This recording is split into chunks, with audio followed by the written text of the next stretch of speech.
the UN and international organisations following discussions regarding the matter. With me is Mohamed Taha from BBC Arabic. So this news just coming into us, Mohamed.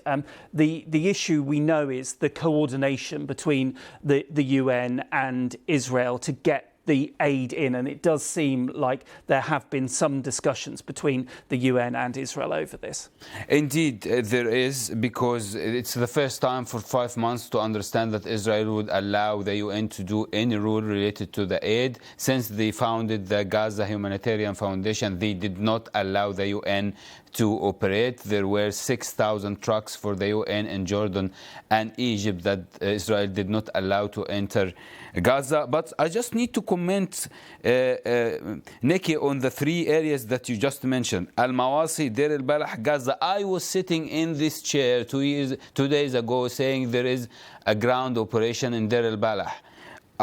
2 hours ago, there are 5 Palestinians dead in a shelling in Al-Mawasi. So I'm confused about these areas and this humanitarian post, to be honest. Yeah, as we say, this detail is just coming in from the Israeli media. We will get more details, I'm sure, from the IDF. The other thing that has happened is the airdrop that we've seen these pictures. There are and have been a lot of concerns from the humanitarian aid agencies about airdrops.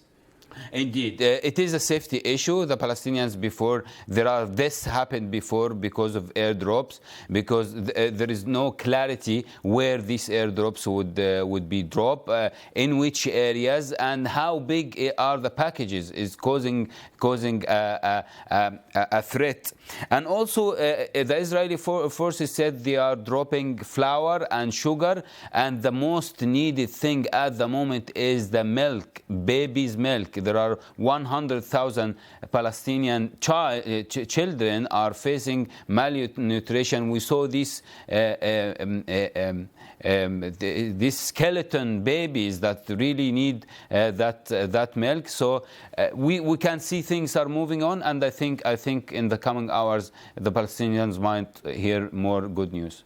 How much do you think the moves by Israel is down to the mounting pressure from the international community that we've seen over the last few weeks? Of course, there is a flexibility from the Israeli side coming from that mounting pressure. For your information, Nikki, the airdropping plan is a UAE Jordanian plan supported by the United Kingdom, and as you earlier mentioned, that the UK Prime Minister Keir Starmer will talk to President Trump later today regarding this.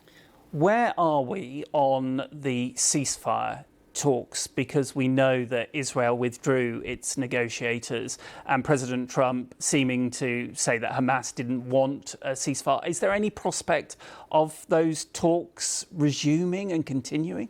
There are hopes only, but these talks are stopped, and this is the main pivotal point in this war, that these parties should reach a ceasefire for the Israeli hostages to come back home, and for the people who are suffering in Gaza from hunger and from starvation to start to get aid. These negotiations completely stopped by the withdrawal of the Israeli and the American delegations, and all the hopes and this mounting pressure would result of them returning back to the negotiating table.